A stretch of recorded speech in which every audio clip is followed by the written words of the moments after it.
కనుక గొప్ప గొప్ప మహానుభావులు అందరూ ఏప్రిల్ నెలలో పుట్టారు. All legendaries are born in the month of April itself only. మీరేమంటారు? ఊ అంటారా కాదంటారా? మీరేం చెప్పట్లా? అయితే ఇదే దినమున బాబు జగజ్జీవన్ రామ్ గారు కూడా మన భారతీయ రాజకీయ అవనికలో ఒక కీలక స్థానం పోషించినటువంటి బాబు జగజ్జీవన్ రామ్ గారు కూడా ఇదే తేదీన వారు జన్మించారు. అయితే ఇక్కడున్న కార్యక్రమాల్లో మొట్టమొదటిది ఏంటంటే ఇండియా ప్రజాబంధు పార్టీ యొక్క 8వ వార్షికోత్సవ శుభ సందర్భమును పురస్కరించుకొని ఒక దేశభక్తి గీతము ఆలపించుకొని తర్వాత మనకు దేవభక్తి దేశభక్తి సమపాలలో నేర్పిన దైవజనులు మన ఆత్మీయ తండ్రి. కనుక కొందరికి అది ఉంటే ఇది ఉండదు, ఇది ఉంటే అది ఉండదు. కానీ రెండింటిని సమపాలలో మనకి రంగరింపజేసిన ఆ మహాను భావులు వారిని ఒక్కసారి జ్ఞాపకం చేసుకుందాం.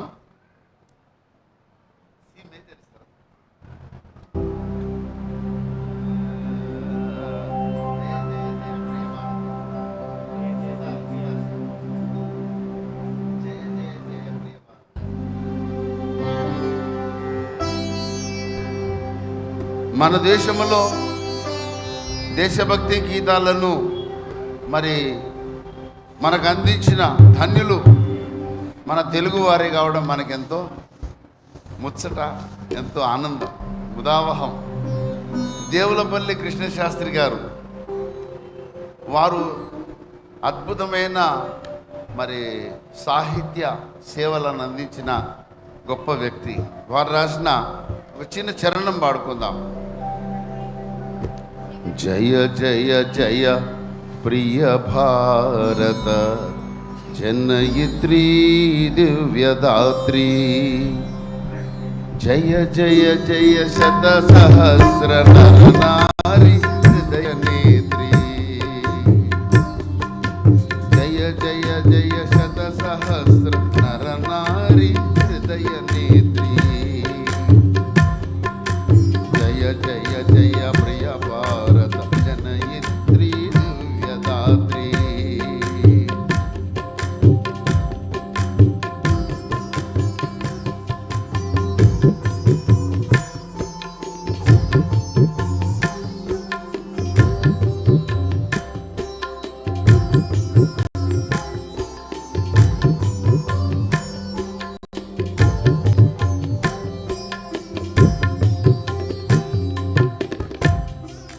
జయ జయ సశ్యామల సుశ్యామ చల చేలాంచల్,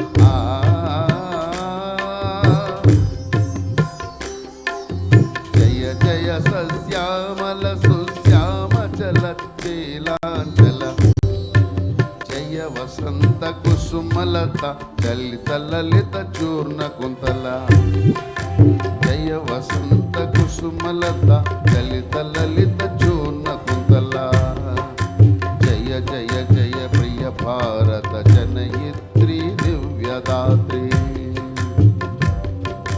జయ దిశాంతగత శకుంత దివ్యగాన పరితోష,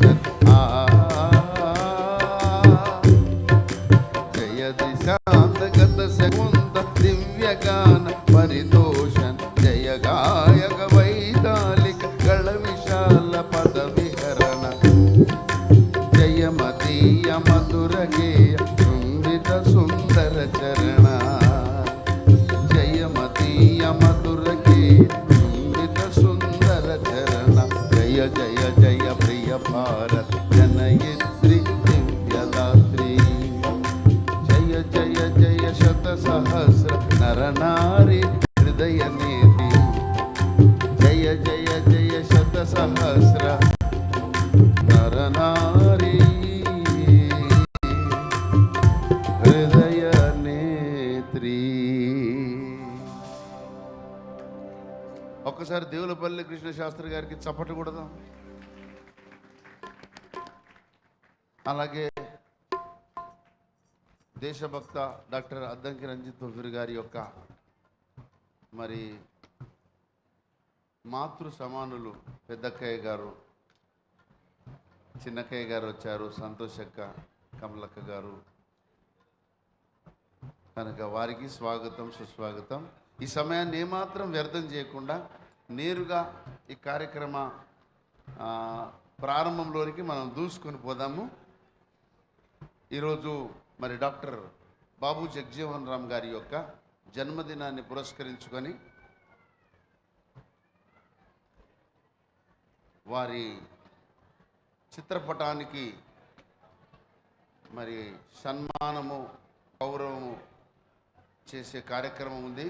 కనుక మీరందరూ కొంచెం సావధానంగా ఉండండి.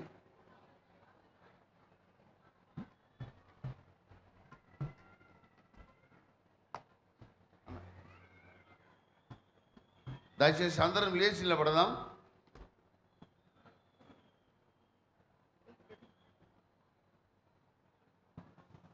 ప్రియ మిత్రులారా,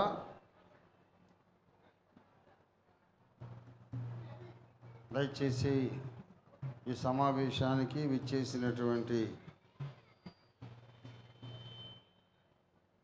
ఐపీబీపీ సభ్యులు, అభిమానులు, క్యాడరు, రాష్ట్రీయ మసీహీ పరిషత్ సభ్యులు, నాయకులు, ఎవరెవరైతే ఈ ప్రాంగణంలో ఉన్నారో అందరూ కూడా ఈ హాల్లోకి రావాల్సిందిగా మనవి చేస్తున్నాం.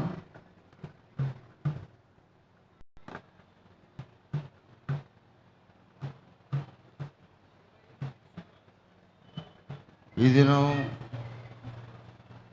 దివంగత జాతీయ నాయకులు, ఉప ప్రధానిగా 2 సార్లు విశేషమైన సేవలు అందించి ఇంకా అనేక హోదాలలో అనేక సేవలు అందించినటువంటి మహానాయకులు బాబు జగ్జీవన్ రామ్ గారి పుట్టినరోజు కూడా.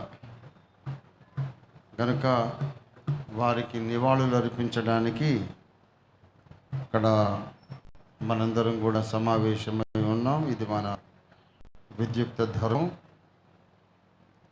కనుక మీ అందరి అంగీకారంతో నేను వారి చిత్రపటానికి పూలమాల వేసి, పూలమాల ధరింపజేసి నివాళులు అర్పిస్తాను.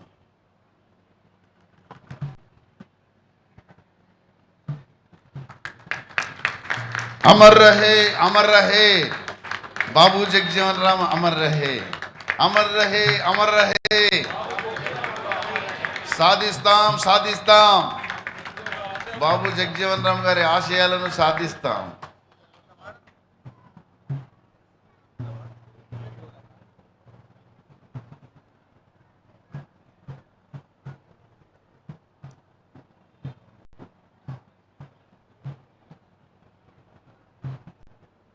अमर रहे, अमर रहे, अमर रहे, अमर रहे. साधिस्ताम, साधिस्ताम, साधिस्ताम, साधिस्ताम. బాబు జగ్జీవన్ రామ్ గారి ఆలోచన విధానం, బాబు జగ్జీవన్ రామ్ గారి ఆలోచన విధానం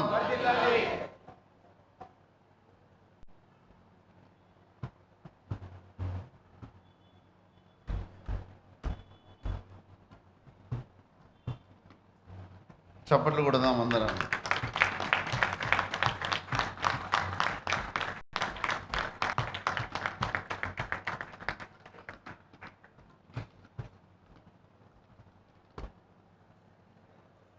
ఐపీబీపీ రాష్ట్రీయ మసీహీ పరిషత్ నాయకులందరూ కూడా దివంగత మహానేత, కేంద్ర మంత్రివర్యులు, ఉప ప్రధానిగా చేశారు. దేశానికి విశేష సేవలు అందించిన బాబు జగ్జీవన్ రామ్ గారి స్మృతికి నివాళులు అర్పిస్తున్నారు.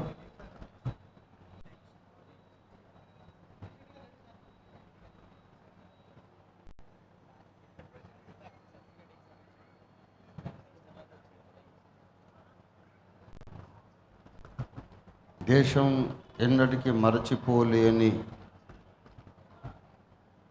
మహానాయకులు డాక్టర్ బాబు జగ్జీవన్ రామ్ గారు.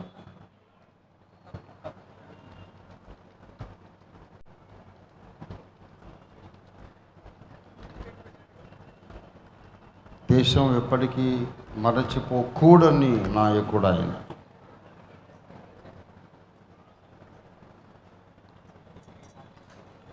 వారి జీవిత చరిత్రలో నుండి స్ఫూర్తి పొందినటువంటి కొంతమంది నవతరం నాయకులు నేను కూడా ఒకడిని. వారి జీవితము, వారి వ్యక్తిత్వము, వారి కార్యశూరత్వము, పట్టుదల ప్రశంసనీయం.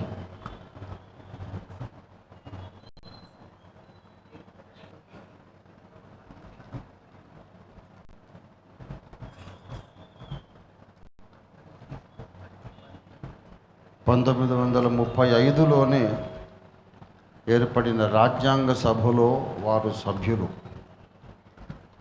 అంతకన్నా ముందే భారత రాజ్యాంగ సభ అనేది ఒకటి ఏర్పాటు చేయాలని బ్రిటిష్ ప్రభుత్వం వాళ్ళే ప్రయత్నాలు చేస్తున్నప్పుడు దళితులకు కూడా ఓటు హక్కు ఉండాలి అని గట్టిగా పోరాటం చేసినటువంటి నాయకులు బాబు జగజ్జీవన్ రామ్ గారు. వారు తమ 14 సంవత్సరాల వయస్సు నుండే దళితుల పక్షంగా పోరాటం చేశారు. బీహార్ రాష్ట్రంలో పుట్టినటువంటి ఒక చమార్ వర్గానికి చెందినటువంటి దళిత కుటుంబం వారిది. వారి నాన్నగారు కూడా బాగా చదువుకున్నారు. బ్రిటిష్ ఇండియన్ ఆర్మీలో జవానుగా వారు పనిచేశారు. తండ్రి గారు కూడా ఈ కుల వివక్షని వ్యతిరేకించి బ్రిటిష్ ఆర్మీలో కూడా దళితుల పట్ల చిన్న చూపు చూస్తున్నారని వారు ఆర్మీలో తనకున్న పోస్ట్ రిజైన్ చేసి తమ ఊరికి వచ్చి వ్యవసాయం చేసుకున్నారు. ఆ తండ్రి రక్తం పంచుకొని పుట్టారు కనుక మన జగజ్జీవన్ రామ్ గారు తన విద్యార్థి దశలోనే దళితులకు సమాన హక్కులు ఉండాలని 14 సంవత్సరాల ప్రాయంలోనే వారు పోరాటం చేశారు. వారు చదువుకుంటున్న రోజుల్లో, ఆ రోజుల్లో స్కూల్స్ అన్నిట్లో కూడా 2 మంచినీళ్ళ కుండలు ఉండేవట. ఒకటేమో ముస్లిం మంచినీళ్ళ కుండ, ఒకటి హిందూ మంచినీళ్ళ కుండ. నీళ్లకు కూడా ముస్లిము నీళ్ళు, హిందూ నీళ్ళు అని రాసి పెట్టి దాని మీద కుండ మీద రాస్తారు, ఏ ముస్లిం పానీ హై ఏ హిందూ పానీ హై. దాన్ని ఆయన వ్యతిరేకించి ఇదేంటండి అంటే ఇక్కడ హిందువులు తాగాలి, అక్కడ ముస్లిములు తాగాలి, ముస్లిములు తాగిన కుండలో హిందువులు తాగరు నీళ్ళని ఆయన నచ్చజెప్పారు. సరే కదా అని దాహం వేస్తుంది చిన్నపిల్లవాడు, పోయి ఆ హిందూ కుండలో నుండి నీళ్లు తాగాడు. అప్పుడు అగ్రవర్ణాల విద్యార్థులు, అగ్రవర్ణాల పిల్లలు పెద్ద ఎత్తున వ్యతిరేకత వ్యక్తం చేసి ప్రిన్సిపాల్ గారికి కంప్లైంట్ చేశారు. అంటరాని వాడు మా కుండలో నీళ్లు తాగితే ఎట్లాగా? అరే మరి హిందూ పాని అన్నారు కదా, నేను హిందువే కదా అని అంటే అప్పుడు పెద్ద గొడవ అయిపోయింది స్కూల్లో. జగజ్జీవన్ రామ్ గారికి అప్పుడు 14 ఇయర్సే. పెద్ద గొడవ అయిపోతే అప్పుడు 3వ కుండ పెట్టినారట. హిందూ పానీ, ముసల్మాన్ పానీ అండ్ దళిత్ పానీ. హిందూ నీళ్ళు, ముస్లింల నీళ్ళు, అంటరానుల నీళ్ళు అని పెడితే ఆయన కోపం వచ్చి హిందూ పానీ అన్నాక మళ్ళీ అంటరాని ఏంటాయి బాబు అని చెప్పి సాటుకు పోయి రాయేసి దాన్ని పగలగొట్టినాడు. హెడ్ మాస్టర్ గారు నెక్స్ట్ మార్నింగ్ వచ్చి చూస్తే కుండ పగిలిపోయింది, మళ్ళీ కుండ పెట్టాడు. ఆయన మళ్ళీ ఎవరు లేని చూసి మళ్ళీ కుండ పగలగొట్టాడు. ఇట్లా 10-20 కుండలు పగిలిపోయినాయి. ఎన్ని కుండలు పెట్టినా పగలు కొడుతూ ఉన్నారు ఎవరో. ఇది జగజ్జీవన్ రామ్ అని తర్వాత తెలిసింది. ఆయన వెనక కొందరు విద్యార్థులు కూడా తయారైనారు. అప్పుడే విద్యార్థి నాయకుడు ఆయన. మన ఆత్మగౌరవం కొరకు పోరాడుతున్నాడని దళిత విద్యార్థులు ఆయన వెనుక చేరారు. అప్పుడు ఆ హెడ్ మాస్టర్ గారు కూడా ఉండి ఇది నడిచేటట్టు లేదు బండి అని ఈ 3 కొండలు తీసి పడేసినాడు అనమాట. టీనేజ్లోనే అలాగా ఒక పోరాట స్ఫూర్తి కలిగినటువంటి మహానాయకుడు. Leaders are bond, they are not made. Leaders are bond, they are not made. ఆయన జన్మతః నాయకుడు. ఆ తర్వాత ఆయన అఖిల భారత దళిత ఉద్ధరణ సమాఖ్య అని ఒకటి పెట్టి ఆల్ ఇండియా దళిత్ లిబరేషన్ అని ఒకటి ఫ్రంట్ ఒకటి స్థాపించి దేశమంతటా కూడా దళితులందరూ ఏకం కావాలి, తమ హక్కులకు పోరాడాలి, హక్కుల కోసం అని 1930sలోనే పోరాటం లేవదీశారు. దళితులకు కూడా ఓటు హక్కు ఉండాలి అని పోరాటం చేశారు. ఆయన ఒక అల్టిమేటం ఇచ్చారు బ్రిటిష్ గవర్నమెంట్కు. ఏంటో తెలుసా? దళితులకు కూడా ఓటు హక్కు మీరు ఇవ్వకపోతే హిందుస్థాన్ వేరేగా పాకిస్తాన్ వేరేగా ఎట్లా 2 దేశాలు అవుతున్నదో అప్పుడు డిమాండే ఉంది. ఇంకా దేశ విభజన జరగలేదు. మహమ్మద్ అలీ జిన్నా గారు డిమాండ్ చేస్తున్నారు, హిందువులతో మేము కలిసి ఉండము, ముస్లింలకు వేరే దేశం ఇవ్వండి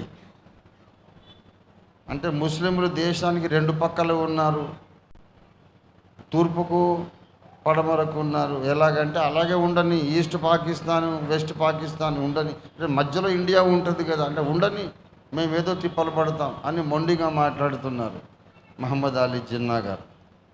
ఈ గొడవలో జగ్జీవన్ రామ్ గారు కొత్త నినాదం లేవదీశారు, మర్యాదగా దళితులకు మీరు ఓటు హక్కు ఇవ్వకపోతే,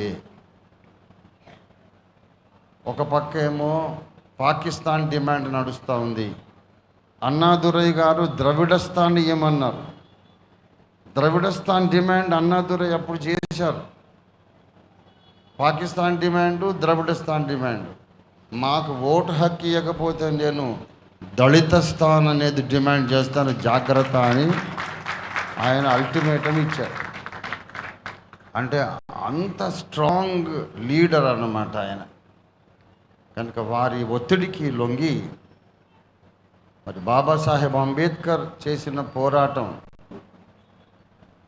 అనేక విషయాల్లో విజయం సాధించిందంటే దానికి జగ్జీవన్ రామ్ గారు కూడా కారణం.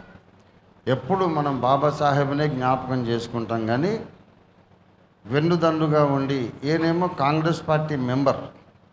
జగ్జీవన్ రామ్ గారు కాంగ్రెస్ పార్టీలో చేరారు. ప్రారంభంలో బాబాసాహెబ్ కాంగ్రెస్ పార్టీలో చేరలేదు. అందుచేత కాంగ్రెస్ వాళ్ళు కూడా దళితుల నాయకుడిగా జగ్జీవన్ రామ్ గారిని ప్రొజెక్ట్ చేయడానికి ప్రయత్నం చేశారు. తర్వాత బాబాసాహెబ్ తనకున్నటువంటి విశేషమైన అపారమైన జ్ఞానాన్ని బట్టి ఆయన రాజ్యాంగ రచన కమిటీకి చైర్మన్ అయిపోయినారు.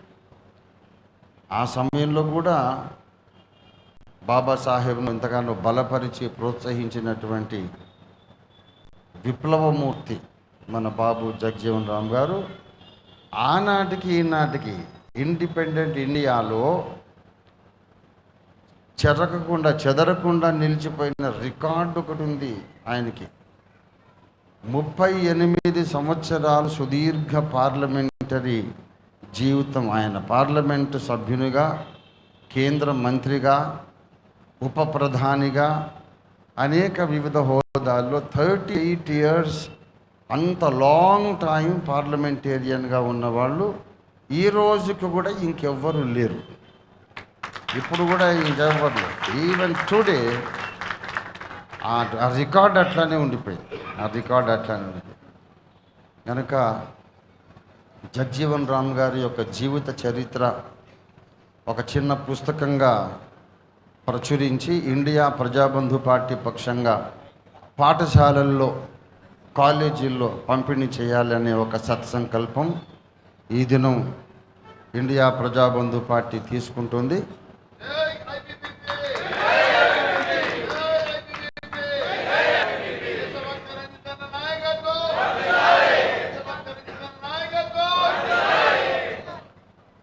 కాబట్టి ప్రియ మిత్రులారా, మనందరం కూడా ఇలాంటి మహానాయకుల చరిత్రలు చదవాలి, తెలుసుకోవాలి. వారు చూపిన మంచి ఎగ్జాంపుల్, మంచి మాదిరిని మనం అందరం అనుకరించాలి. ప్రతి ఒక్కరు కూడా ఆయన్ని చూసి అలాంటి పోరాట స్ఫూర్తి మనం పొందుకోవాలి. అన్యాయం ఎక్కడ కనబడ్డా ఎదిరించేవారు ఆయన, బాబు జగజ్జీవన్ రామ్ గారు. ఆయన 10 సంవత్సరాల ఏజ్ నుండి 13-14 ఏజ్ వచ్చేసరికి ఆయన మంచి పోరాట యోధుడైపోయినాడు అన్నమాట. దేన్ని లక్ష్య పెట్టాడు. దళిత నీళ్లు అని కుండబెడితే పగలగొట్టాడు దాన్ని 14 ఏళ్ళప్పుడు. పెద్దోళ్ళు ఏమంటారనే భయం లేదు, ఏంటివాడు అనేది చేసింది అన్యాయం అయితే అని. అలాగా అటువంటి నాయకుడు జగజ్జీవన్ రామ్ గారు, మహానుభావుడు. దేశంలో యువతకందరికీ ఆయన ఒక గొప్ప స్ఫూర్తి. వారి జన్మదినాన్ని నేను కూడా పుట్టడం నాకు ఒక గొప్ప అదృష్టం.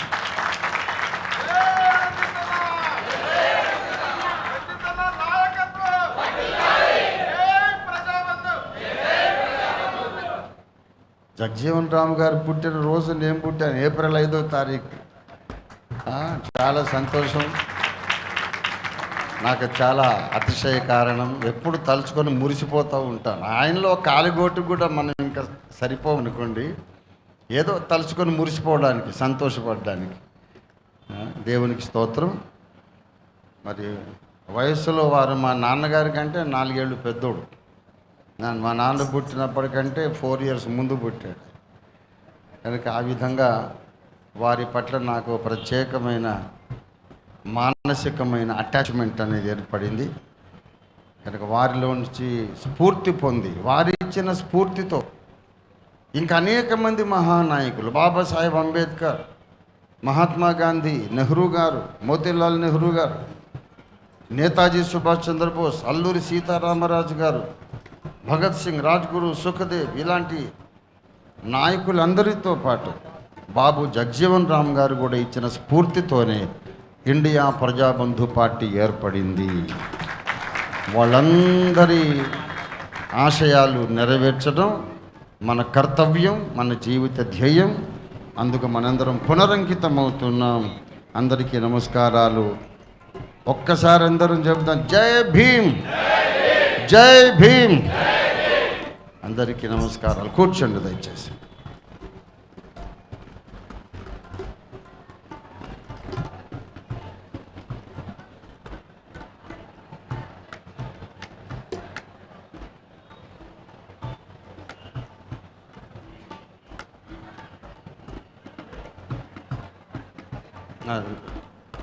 అరుణ్,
ఎనిమిది ఏళ్ల కిందట సికింద్రాబాద్లో ఇండియా ప్రజాబంధు పార్టీ మనం ఫామ్ చేశాం. ఈ ఇండియా ప్రజాబంధు పార్టీ ఏర్పడడానికి కారణం మరి అణగారిన వర్గాల కొరకు మహిళలు, అలాగే దళితులు, మతపరమైన మైనారిటీస్, మహిళలు, దళితులు, రిలీజియస్ మైనారిటీస్ అందరి మీద అణిచివేత నానాటికి ఎక్కువైపోతున్నటువంటి ఈ దుర్దినాలలో అందరినీ సమీకరించి బాబాసాహెబ్ అంబేద్కర్ చెప్పినట్టుగా educate them and organise and then agitate, అందరినీ విద్యాబోధన చెయ్యండి, అందరికీ విద్యను బోధించండి, ఎడ్యుకేట్ చేయండి, తర్వాత సమీకరించండి, ఆర్గనైజ్ చేయండి, తర్వాత ఉద్యమించండి, పోరాడండి. ఈ 3 కార్యక్రమాలు చేయడానికి భారతదేశ పౌరునిగా, దేశభక్తునిగా, దేశ హితాన్ని కోరుకునేవాడిగా, సామాజిక న్యాయాన్ని కోరుకునేవాడిగా ఒక రాజకీయ పార్టీ ఉండాలి, ఒక వేదిక ఉండాలని నేను కొన్ని సంవత్సరాల తరబడి తప్పించి ఆలోచించి 8 ఏళ్ల కిందట ఒక పార్టీని జాతీయ పార్టీగా రిజిస్ట్రేషన్ చేసి 8 ఏళ్ల కిందట ఇదే రోజున పార్టీని ఆవిర్భవింపజేయడం, స్టార్ట్ చేయడం జరిగింది. ఈ పార్టీ ఆవిర్భావంలో నాకు కుడి భుజంగా, ఎడమ భుజంగా నిలిచినటువంటి నా ప్రియమైన తమ్ముడు రుంజాల నోబుల్ ఈ సమయంలో మనకి ఎంతైనా కూడా మనకు జ్ఞాపకం వస్తూ ఉన్నటువంటి మన ఆప్తుడు, మన ఆత్మ బంధువు రుంజాల నోబుల్ అంటే ఓఫిరన్న గుండెకాయ, హీజ్ ఏమంటారు జిగర్, మేరా జిగర్ హాయ్. అటువంటి క్లోజ్ అసోసియేట్, దాదాపు 40 సంవత్సరాలకు పైబడి వారు నన్ను క్లోజ్గా వెంబడించారు, చాలా క్లోజ్గా వెంబడించారు. నా తోడబుట్టిన తమ్ముడు ఒకడు ఉన్న అంతగా నాకు సహకరిస్తాడో లేదో నాకు తెలియదు, కానీ అంత సహకరించేవాడు. నా నోట్లోంచి ఒక మాట రాగానే వెంటనే కార్యరంగంలోకి దూకేవాడు. 1 మ్యాన్ ఆర్మీ, యాక్చువల్గా ఆయన ఆర్మీలోనే పనిచేశాడు. తన ఫుల్ సర్వీస్ అంతా కూడా ఆర్మీలో సర్వ్ చేసి రిటైర్ అయ్యి ఎక్స్ సర్వీస్ మన్ అన్నమాట. ఆ తర్వాత తమ్ముడు, మనకు ఒక రాజకీయ పార్టీ ఉండాలి అణగారిన వర్గాల కొరకు. మనం అధికారంలోకి వస్తామా, ప్రధానమంత్రి, ముఖ్యమంత్రి అవుతామా అనేది ముఖ్యం కాదు, అది మన గురి కాదు. కానీ హక్కుల కొరకు పోరాడడానికైతే ఒక వేదిక, ఒక ప్లాట్ఫామ్ ఉండాలి. Babasaheb Ambedkar Republican party of India పెట్టి ఆయనే ప్రధానమంత్రి కాలేదు. నేనేం లెక్క, ఆర్పిఐ ఉంది, ఇప్పటికీ ఉంది. రిపబ్లికన్ పార్టీ ఆఫ్ ఇండియా ఏ రాష్ట్రంలో కూడా ఎప్పుడూ అధికారం చేపట్టలేదు. అంత మహానుభావుడు, ప్రపంచ మేధావి, విశ్వ విజ్ఞాన ప్రతీక అని ఐక్యరాజ్య సమితి చేత గుర్తించబడినటువంటి మహామేధావి, ఆయననే దళితులందరూ ఎంకరేజ్ చేయలేదు, ఏడిపించారు. దళితుల అభ్యున్నతి కొరకు ఆయన ఎంత పోరాటం చేశారో దళితులందరూ కలిసి అంత ఏడిపించారు ఆయన. కాబట్టి నాకేదో అత్యాశలు, పేరాశలు లేవు. నేను అణగారిన వర్గాల కొరకు నిలబడతాను అనగానే పొలోమని పరిగెత్తుకొచ్చి అన్న మా ఓటు నీకే అంటారని అనుకునేంత అమాయకుడిని అయితే నేను కాదు. బాబాసాహెబ్ అంబేద్కర్కే అంత గుర్తింపు రాలేదు. రాజకీయంగా ఆయన ఇతర పార్టీలలాగా రాణించలేకపోయారు. కాబట్టి స్వార్థము లేనటువంటి ఒక రాజకీయ వేదిక ఇది, సామాజిక వేదిక.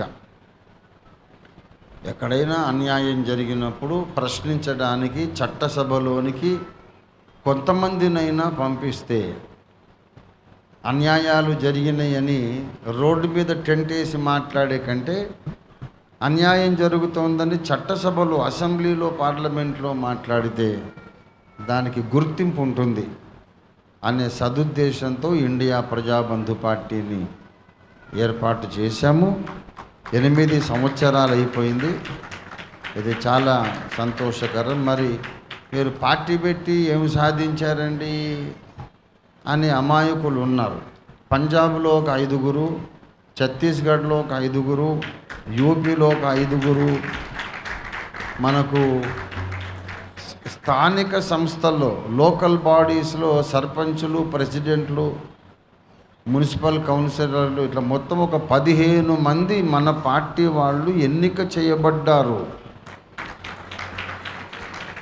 మనకంటూ ఒక ఓటు బ్యాంక్ ఉంది, అది పెరుగుతూ ఉంది. బీఆర్ఎస్, ఇంతకుముందు టీఆర్ఎస్, తెలంగాణ రాష్ట్ర సమితి, వాళ్ళు కూడా ఒకేసారి రాష్ట్ర పరిపాలనలోకి రాలేదు. స్థానిక సంస్థల్లో గెలిచి ఆఖరణ ఎమ్మెల్యేలను గెలిపించుకున్నారు. ఇది సుదీర్ఘమైన పోరాటం. అంత ఓపిక, తీరిక, అంత ధైర్యం మాకుంది. మరి ఇవాళ ఛత్తీస్గఢ్, పంజాబ్లో ఇండియా ప్రజాబంధు పార్టీ ఒక రాజకీయ శక్తి. జమ్మూ కాశ్మీర్లో ఇది ఒక రాజకీయ శక్తి. మన వాళ్ళు గెలిచారు. గ్రామ సర్పంచ్, ప్రెసిడెంటే కానీ, మున్సిపల్ కౌన్సిలరే కానీ, ఎందుకు కాదు. కానీ ఎవరయ్యా వీళ్ళంటే వీళ్ళు ఐపీబీపీ వాళ్ళని అక్కడ చెప్పుకుంటున్నారు. అలాగే మెల్లిమెల్లిగా మేమేం ప్రధానమంత్రి పోస్టుకు మేమేం థ్రెట్ కాదు, ప్రధానమంత్రి కాదు, ముఖ్యమంత్రి కాదు, ఏ మంత్రి కానక్కర్లేదు. ప్రజా సేవకులమైతే చాలు, హక్కుల పరిరక్షణలో, పోరాటంలో ముందు నిలబడితే చాలు అనే ఒక నిస్వార్థమైన ఉద్దేశంతో మనం పార్టీని ఏర్పాటు చేశాం. ఈ సందర్భంగా నా ప్రియ తమ్ముడు, నా సహా పార్టీ వ్యవస్థాపకుడు అయినటువంటి రుంజాల నోబుల్ గారిని కూడా స్మరించుకుంటున్నాం. అలాగే మీకందరికీ కూడా నోబుల్ బాగా తెలుసు. నోబుల్ ఇచ్చినటువంటి స్ఫూర్తి, అలాగే ఇలాంటి దివంగత నాయకులు బాబాసాహెబ్ అంబేద్కర్, బాబు జగజీవన్ రామ్ గారు, కాన్షీరామ్ గారు, వారు ఇచ్చిన స్ఫూర్తిని ఎల్లప్పుడూ కూడా మనం స్మరించుకుంటూ పార్టీ ఆశయాలను సాధిస్తాము, రాజ్యాంగ స్ఫూర్తిని నిలబెట్టుకుంటాము. ఈ దేశంలో సమాజాన్ని స్థాపించడానికి మనం కంకణం కట్టుకుందాం. ఇటీవలి కాలంలో మరీ ఎక్కువైపోయింది, మతోన్మాదం ఎక్కువైపోయింది, నేరాలు ఎక్కువైపోయినాయి. చాలా భయము గొలిపేటటువంటి స్థాయిలో నేరాలు జరుగుతూ ఉన్నాయి. ఆడవాళ్ళ మీద మానభంగాలు, ప్రతి 20 నిమిషాలకు ఒక రేపు జరుగుతుంది. 20 minutes. ఇప్పుడు 20 నిమిషాలు నేను మాట్లాడానా, దేశంలో ఎక్కడో ఒక చోట ఒక అమ్మాయి రేప్ అయిపోయి ఉంటుంది. ఎవ్రీ 20 minutes ఒక గర్ల్ రేప్ అవుతుంది మన దేశంలో. ఇది ప్రభుత్వ లెక్కలు, మనము చెప్పే కాకుల లెక్కలు కాదు, ప్రభుత్వ లెక్కలు. మనం ఏం చేద్దాం అంటే అన్ని రాష్ట్రాలలోనూ బాధితులందరినీ సమీకరించి మనం మన స్వరం ఎత్తి మనం ఘోషించాలి, హక్కుల కొరకు మనం అడగాలి. అఖిల భారత దళిత ఉద్ధరణ సంస్థ ఒకదాన్ని బాబు జగజీవన్ రామ్ గారు 1935లోనే స్థాపించారు. అలాంటి మహానాయకులను మనం స్ఫూర్తిగా తీసుకోవాలి. మనమేం చేయగలమంటే మనం ఏ ఒక్కరూ ఏం చేయలేం, మీరొక్కరు నేనొక్కడిని ఏం చేయలేం. కానీ అందరము కలిస్తే చలిచీమల చేత చిక్కి బలవంతమగు సర్పము చావది సుమతి అన్నట్టు ఒక్కొక్కరు కలిస్తే మహాశక్తిగా, ఉప్పెనగా మారి ఈ దేశంలోని మనువాదాన్ని, అణిచివేతను, మతోన్మాదాన్ని తరిమి కొట్టడానికి శక్తివంతమైన ఒక మహా ఉప్పెనగా మారుతుందని నేను నమ్ముతున్నాను. మనము ఈ ఆశయ సాధన కొరకు మనం పోరాడతాం తప్పకుండా. ఒక వ్యూహం ప్రకారం మనం ముందుకు వెళ్తున్నాం. ఏం సాధించారంటే సాధించాము. ఇవాళ ఇదే భావజాలాన్ని కలిగిన వాళ్ళు కొన్ని లక్షల మంది అన్ని రాష్ట్రాల్లో ఉన్నారు. 29 రాష్ట్రాలలో ఉన్నారు. కేరళలో, తమిళనాడులో, కర్ణాటకలో, అన్ని రాష్ట్రాల్లో ఉన్నారు. జమ్మూ కాశ్మీర్, బీహార్, ఉత్తరాఖండ్, అలాగే పంజాబ్, ఛత్తీస్గఢ్, అస్సాం, ఒరిస్సా, అన్ని రాష్ట్రాల్లో ఉన్నారు. ఒక్కో రాష్ట్రంలో 1000 మంది ఉన్నారేమో, 10,000 మంది ఉన్నారేమో. అదైనా ఒక మహాశక్తి. డబ్బు లేకుండా వ్యాపిస్తున్నటువంటి ఒక మౌన విప్లవం ఇది. రక్తపాత రహిత విప్లవం. ఏమాత్రం వాయులెన్స్ లేకుండా, హింస లేకుండా సైలెంట్గా ఈ రివల్యూషన్ వ్యాపిస్తూ ఉంది. అన్ని మతాలు, అన్ని కులాలు సమానమే. ఏ మతములో ఉన్నా, ఏ కులంలో ఉన్నా మనిషిని మనిషిగా గుర్తించాలి అనే ఆశయంతో ముందుకు సాగుతున్నాం. ఈ మధ్య ఎవరైనా క్రైస్తవ మతంలోకి వెళితే వాళ్లకు రిజర్వేషన్లు వర్తించవు, ఎస్సీ ఎస్టీ అట్రాసిటీ చట్టం వాళ్లకు రక్షణ కల్పించదు అని సుప్రీంకోర్టు తీర్పించింది. ఇదంతా ఏంటంటే ఒక పకడ్బందీ వ్యూహం ప్రకారం కొన్ని బలమైన శక్తులు దళితులకు విరోధంగా కుట్రలు చేస్తూ ఉన్నారు. ఇంకా ఇలాంటి ఈ నేపథ్యంలో దళితులకు విరోధంగా నల్ల చట్టాలు చేస్తున్నటువంటి ఈ నేపథ్యంలో ఐపీబీపీ లాంటి ఒక బలమైన పార్టీ, ఒక నిబద్ధత, ఒక కమిట్మెంట్ కలిగినటువంటి నిస్వార్థమైన అధికార దాహము లేకుండా, అవినీతి లేకుండా, డబ్బులు వెదజల్లము, గెలిస్తే డబ్బులు మళ్ళీ సంపాదించుకోము, ఈ రెండూ చెయ్యము. కేవలం ఆశయాలతోనే, భావజాలంతోనే, సిద్ధాంత బలముతోనే పోరాటం చేయడానికి ఐపీబీపీ లాంటి ఒక సంస్థ అవసరం ఈ దేశానికి ఎంతైనా ఉన్నది. అన్ని రాజకీయ పార్టీలు ఉన్నాయి, కానీ ఒక గ్యాప్ ఏర్పడింది, పెద్ద గొయ్యి ఏర్పడింది. ఆ గొయ్యిలో, ఆ గ్యాప్ నింపడానికి వచ్చి నిలబడింది ఇండియా ప్రజాబంధు పార్టీ. కాబట్టి ప్రియ మిత్రులారా, ఇప్పుడు డాక్టర్ మద్దెల అరుణ్ కుమార్ గారు ముందుకు వచ్చి మన చేత ఒక ప్రతిజ్ఞ చేయిస్తారు. ఆ ప్రతిజ్ఞ చేసిన తర్వాత అందరూ నిలబడి కుడి చేయిని ముందుకు చాపి ఆ ప్రతిజ్ఞ మనం వారి వెనక వల్లె వేస్తాము. పెద్దవారు కూర్చోండి, యవనస్తులందరూ నిలబడండి.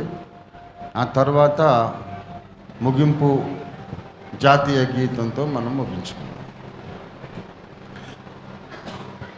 దయచేసి అందరూ నిలబడగలిగిన వారు, దేశం కోసం, దేశ సంక్షేమం కోసం నిలబడే ఆసక్తి కలిగిన వారు తమ కుడి చేతిని ముందుకు చాపి ఈ ప్రతిజ్ఞ నాతో పాటు చెప్పాల్సిందిగా సవినయంగా మిమ్మల్ని కోరుకుంటున్నాను.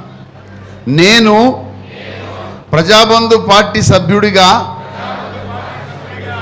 దేశ సేవకు అంకితమై సమాజంలో సమానత్వం, న్యాయం, సత్యం నిలబెట్టేందుకు కట్టుబడి ఉంటాను. ప్రతి పౌరుడి హక్కులను గౌరవిస్తూ బలహీన వర్గాల అభివృద్ధికి శ్రమిస్తాను. అవినీతి రహిత పరిపాలనకు కృషి చేస్తూ భారతదేశాన్ని శక్తివంతమైన, సమృద్ధి వనరులు కలిగిన దేశముగాను తీర్చిదిద్దడానికి నా వంతు ఛాయాశక్తుల కృషి సల్పుతానని రాజ్యాంగ సాక్షిగా భారతీయ బావులందరి ఆశయ స్ఫూర్తికి సాక్షిగా ప్రమాణము చేయుచున్నాను. అందరము జాతీయ గీతం ఆలపించుకొని ఇండియా ప్రజాబంధు పార్టీ ఆవిర్భావ వేడుకలను తాత్కాలికంగా ముగించుకొని జన్మదిన వేడుకలోనికి పోదాం. जनगण मन अधिनायक जय हे भारत भाग्य विदाता पंजाब सिंध गुजरात मराठा द्राविड़ उत्कल वंगा विंध्य हिमाचल यमुना गंगा उच्चल जलधि तरंगा तव शुभ नामे जाहे तव शुभ आशीष माघे गाहे तव जय गाधा जनगण मंगलदायक जय हे भारत भाग्य विधाता जय हे जय हे जय हे जय जय जय जय हे जय प्रजाबंधु जय प्रजाबंधु దేశభక్త డాక్టర్ అద్దంకి రంజిత్ తోఫిర్ గారి నాయకత్వం. దయచేసి కూర్చుండండి, సమయాన్ని నేరుగా